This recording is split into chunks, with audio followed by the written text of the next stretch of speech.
안녕하세요. 인생 짬밥으로 조곤조곤 얘기하는 승무원쌤 김용숙입니다. 오늘은 오래간만에 트롯신이 떴다 관련 얘기를 좀 해보도록 하겠습니다. 제가 트롯신이 떴다를 잘 보지 못하고 띄엄띄엄 보기 때문에 전반적인 얘기는 제가 잘 흐름을 잊고 있지 못해서 드릴 수 없습니다만, 제가 그 부분 제가 느낀 그 포인트에 대해서 한번 말씀드려 보겠습니다. 끝까지 시청해 주시고 구독, 좋아요, 알림 버튼 설정해 주시기 바랍니다. 고맙습니다. 트롯신이 떴다. 지금 제가 3라운드를 봤습니다. 3라운드는 좀 특이하게 3명이 데스매치를 하는군요. 3명이 같이 노래를 불러서 그 중에 최저점을 받은 한 사람만 탈락하는 그런 형식을 취하고 있군요. 그래서 좀 이 팀도 3사람 중에 실력이 좀 괜찮은 사람도, 그 3사람이 다 강한 사람이 나오면 실력이 있더라도 탈락하고 마는 그런 형식을, 그러니까 1대1 데스매치보다는 1대1대1 데스매치가 조금 그래도 덜 아쉬운 그런, 아마 현역 가수들이기 때문에 다소 좀 아쉬운 부분을 덜기 위해서 이런 형식을 취하지 않았나, 이런 생각이 듭니다. 역시 그 심사위원이죠. 심사위원으로는 장윤정 씨, 남진 씨, 김연자 씨, 서른도 씨, 주현미 씨, 진성 씨, 이렇게 계속 하고 계시죠. 저는 이제 이 심사위원들 중에서 제가 가장 눈에 띄고 돋보이는 사람이 역시 장윤정 씨예요. 장윤정 씨가 그 자기 팀에 대해 소속된 가수들을 그 코칭하는 모습을 보면은 하고 탁 무릎이 처질 정도로 일타강사예요. 요점, 그러니까 핀셋 강의를 한다고 그러죠.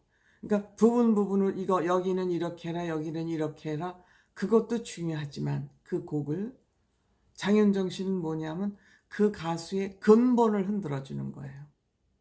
근본을 흔들어서 재정립을 하는 거예요. 그러니까 완전히 건물을 허물고 새로 짓는 거예요. 리모델링이 아니라. 내가 보기에 장윤정 씨는 그러한 코치를 하고 있어요. 그리고 그들에게 긴장을 풀기 위해서 그냥 어떻게 해봐, 이렇게 편하게도 해보고 다가가기도 하고 쥐었다 놨다를 하면서 굉장히 중요한 코치법, 그러니까 누군가를 가르쳐 본 경험이 있는 것 같은 그런 코치를 하고 있는 거예요. 그러니까 장윤정 씨가 자기 노래도 잘 부를 수 있는 거죠. 자, 그러니까 장윤정 씨한테 코칭을 받은 사람들은 경선에 나와서 비교적 좋은 점수를 받는 것 같아요. 장윤정 씨, 요번에 이번 주도 그 아빠 가수 정일송이라는 사람이 있죠. 나이가 많은 사람이에요. 이 사람도 1대1 데스매치에서 가장 높은 점수를 받았어요. 장윤정 씨가 코치했어요. 또 나상도라고, 이 트롯신이 떴다에 나상도가 없었으면 어떻게 됐을까 하고 걱정이 될 정도로 지금 관심을 받고 있는 사람이 나상도인데, 이 사람은 완전히 호흡법부터를 다 뜯어 고쳐준 거예요. 트로트에서 저는 잘 모르지만 제일 중요한 게 호흡 강약 조절하는 거. 그게 제일, 그리고 꺾기 아니겠습니까? 그런데 장윤정 씨한테 호흡법을 배워가지고 노래를 불러서 역시 82점인데 1등입니다. 1등으로 4라운드에 올라갔어요. 근데 이 사람에게 자신감을 갖도록, 이제 호흡 조절이 되니까 자신감이 갖도록 노래를 부르는데 선곡도 잘했죠. 이 선곡도 굉장한 능력이고 기술이라 그러지 않았습니까? 땡벌을 부르는데 그 땡벌에 맞게 개그감도 보이고, 물론 이제 사실 경연에서 템포 있는 곡을 부르는 것이 조금 어떻게 보면 위험하고 어떻게 보면 점수를 받기도 쉽고 그래서 이거는 장단점이 크게 있는 건데 그 노래에 맞는 표정, 액션, 뭐 이벤트 그런 것이 다 공연이 오디션이 아니고 공연 같은 무대를 보여줬어요. 근데 이 사람 표정도 너무 귀여워요. 약간 조그만 눈에 개구쟁이 끼도 있고 선함도 있고 마음 좋은 그런 어떤 이 사람은 매력도 가지고 있는 사람이에요. 보니까요.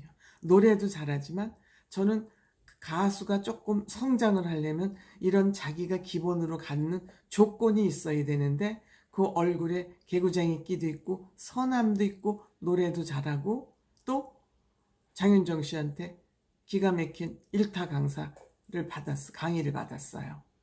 그래서 완전히 이 사람은 자기 실력이 있으니까 1라운드, 2라운드, 3라운드까지 전부 1등으로 올라온 사람이에요. 그래서 이 나상도 씨 요 출연 시간대가 시청률을 최고로 기록을 했다고 그러네요. 그래서 저는 이 트롯신이 떴다에서는 제가 전체 프로그램을 못 봐서 뭐 거기에 대해서 내가 구체적으로 말씀드릴 수는 없지만 트롯신이 떴다에서는 나상도 씨를 지켜봐야 된다 이런 생각을 했고 또 오늘 제가 프로그램을 보면서 의미를 느꼈다면 그 정일송 씨라는 사람은 무려 16년인가 몇 년을 이제 무명 가수 생활을 했는데 아버지가 텔레비전에 안 나오니까 아이들이 그렇게 서운해했다 그러지 않습니까? 그래서 장윤정 씨가 물어봤어요. 아이들이 아니야 여기 나온 것. 아이들하고 같이 봤대요. 방송을. 그랬더니 아이들이 이러더래요. 얼마나 기쁜지 아니까 저 지하실에서 하늘 꼭대기까지 기쁘다고 그랬대.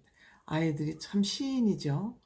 기쁜 마음을 그렇게 표현을 했답니다. 그러니까 저는 이 텔레비전을 보면서 트롯이 하여튼 이 트로트뿐만이 아니라 모든 가요 오디션을 보면서 이렇게 음지에 있던 사람들이 양지로 나와서 여기에 선발이 되든 안 되든 뽑히든 안 뽑히든 어쨌든 자기의 얼굴을 공중파 방송을 통해서 아니면 종편을 통해서 시청자들에게 알림으로써 이 연예인들은 얼굴이 알려지는 것이 제일 관건이거든요. 이 얼굴이 알려졌느냐에 안 알려졌느냐에 따라서 행사에 초청되는 횟수도 다르고 출연료도 확연하게 차이가 납니다. 그래서 선발이 안 되더라도 이 얼굴을 이렇게 알린다는 의미에서 굉장히 이 방송국으로서 의미 있는 일을 한다. 저는 그 정일송 씨의 아이들의 얘기를 듣고 어느 프로그램이 좋고 어느 프로그램이 더 낫고 이렇게 단순 비교를 할 것이 아니라 음악 오디션 프로그램 특히 트롯 오디션 프로그램은 의미가 있다. 뭐 어느 방송 프로그램이 더 낫고 어디가 낫고 이런 걸 단순 비교할 게 아니라 나도 그동안에 조금 생각을 너무 편협하게 갖고 있었구나. 그런 사실 반성을 좀 했습니다. 그래서 어쨌든 붙든 안 붙든 뭐 등수 안에 들든 안 들든 상관없이 우리 시청자들에게 아니면 팬들에게 얼굴을 알린다는 의미에서 굉장히 의미가 있다. 저는 그렇게 생각을 했고 어쨌든 이런 오디션 프로그램을 통해서 실력이 향상된다. 학생들은 시험을 통해서 공부를 해서 성적이 올라가듯이 이 가수들도 이런 오디션 프로그램을 통해서 굉장히 노력하고 함으로써 본인의 실력이 향상되는 것도 또한 의미가 있다. 저는 그렇게 생각이 들었습니다.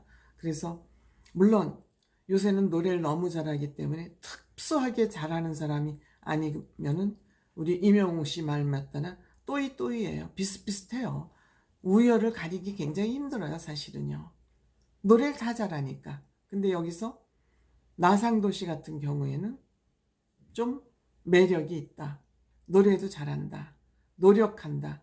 이 세 가지 장점을 가진 사람 같아서 좀 지켜봐야 될 것 같고요. 이 심사하는 우리 랜선 심사위원들 무섭습니다. 점수도 굉장히 야박하고요. 우리가 전문가가 보는 시각하고 일반 관객들이 보는 시각이 다르구나. 그렇다면 우리 가수들은 연구를 해야 되겠구나. 우리 시청자들이나 팬들이 바라고 팬들이 좋아하는 그런 음악은 뭔가 끊임없이 노력을 하지 않으면은 팬들에게 외면받겠구나. 그런 생각을 했어요. 그러면서 한편으로는 운이구나. 실력이 있다고 모든 게 다 되는 것은 아니구나. 온칠기삼이 맞구나. 그런 생각도 하게 됩니다. 그 랜선 심사위원들의 심사하는 모습을 보면서. 그래서 하여튼 좀 지켜보고 싶습니다. 이제 막바지에 다다랐기 때문에 이제는 정말 실력 있는 사람들의 공연을 볼 수 있기 때문에 조금 관심이 높아지지 않을까 그런 생각을 하면서 정말 우리 심사위원 남진 아저씨는 정말 칭찬 아저씨예요. 누구나 다 칭찬하는 칭찬 아저씨 같고, 주현미는 정말 인자한 이웃집 아줌마 같고,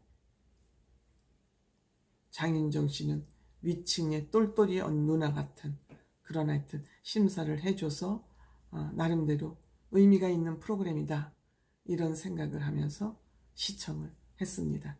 고맙습니다.